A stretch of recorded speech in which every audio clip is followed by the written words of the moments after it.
Moving forward, we have staying in the ACC, Boston College on the road at Syracuse. The Orange are 2.5-point home favorites. That has moved down through 3, do note. And this game carries an over-under 51.5 or 51 points, 51.5 in some spots. This game kicks off Friday night at 7:30 p.m. Eastern on ESPN2, and we are playing it in the vaunted JMA Wireless Dome, the artist formerly known as the Carrier Dome. I don't think that one really applies here because this isn't Clemson or Florida State or Miami coming to town, though. But I'm just not sure how many more times we're going to get to talk about a Syracuse home game left on the schedule. And guys, don't look now, but Boston College, they've won 4 games in a row. Not bad. They're 4-4 now, I think, or potentially even 5-3.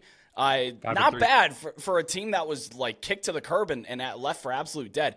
Quarterback Thomas Castellanos, he left last game, but he did return.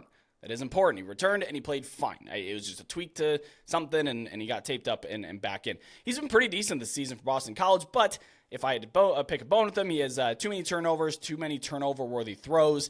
His receivers haven't helped him. 20 drops this season. That is not great. But they are improving week over week. They had 11 in the first couple of games, and then it's been about 2, 3, 1 every game since then. I do believe, though, that he is really missing wide receiver Ryan O'Keefe. He's suffered a scary neck injury a few weeks back. Was rushed to the hospital. He's okay.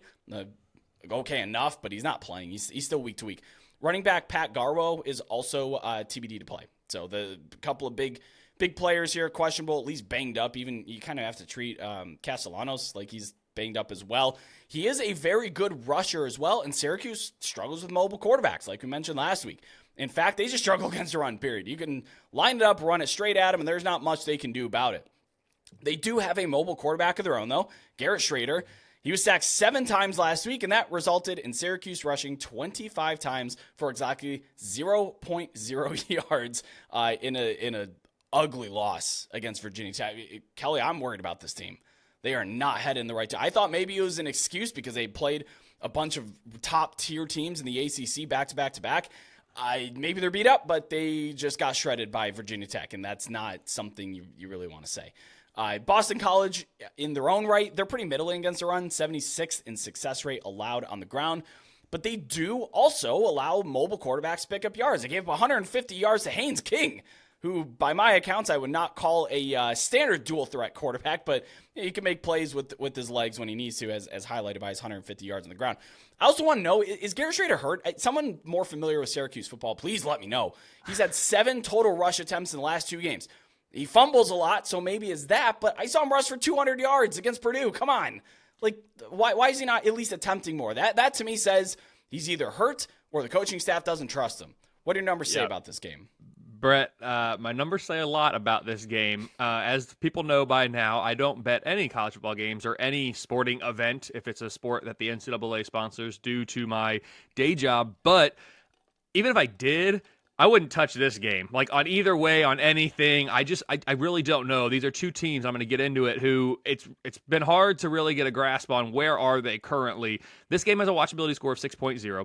I have Syracuse. Actually, Brett, and it kind of makes me sick to say, I have Syracuse -7 in this game by the model. It's a 69% win expectancy for the Orange. But here's my issue with all of it. Syracuse started the season 4-0. They rose to as high as number 22 in both the power ratings and the most deserving rankings, actually, in different weeks. But that was their high water mark. The Orange have now lost, as you mentioned, Brett, 4 in a row. Their power rating of 1.0 and corresponding ranking of number 60 are both season lows now. Both units are currently ranked season lows as well, with the defense checking in at number 47, the offense at number 71. So we definitely have issues on the offensive side of the ball, as you pointed to. The model thinks that this is the week Syracuse gets their season back on track, though. But I actually think that's mainly due to its view of Boston College. So Boston College at 5-3, riding a 4-game winning streak, as you mentioned. The Eagles are actually having a really good season relative to expectations here, despite the unexpected week 1 loss to NIU. Like we didn't have high expectations. They should be 6-2. I know. Like we didn't have high expectations coming in. They lose NIU, and I'm like, man, maybe it was even worse. Now they've kind of turned it around in that regard. So from a record standpoint, still not sold on the model. Boston College had the easiest projected schedule of any Power 5 team in the preseason. Because of that, they had a 47% chance to go bowling, despite being power rated just number 78 in the preseason.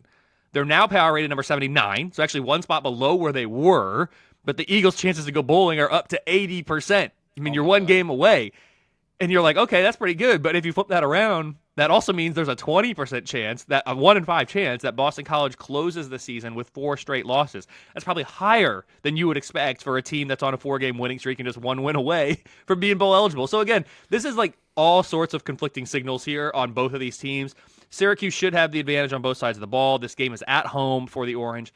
Bottom line, the model has Syracuse -7 and a 31% chance that Boston College punches their bowl ticket this week.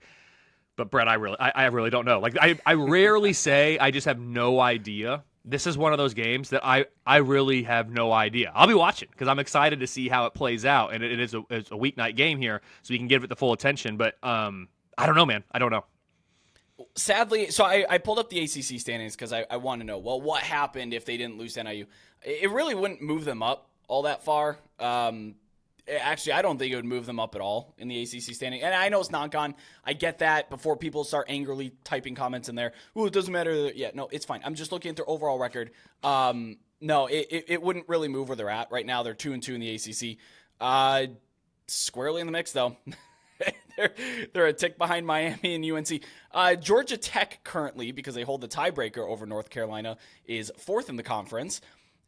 And Virginia Tech, 3-1. They're 3rd in the conference. I want to talk about Virginia Tech soon because they're a team on the they are up and up, and I don't know that the market's really gotten a grasp on that.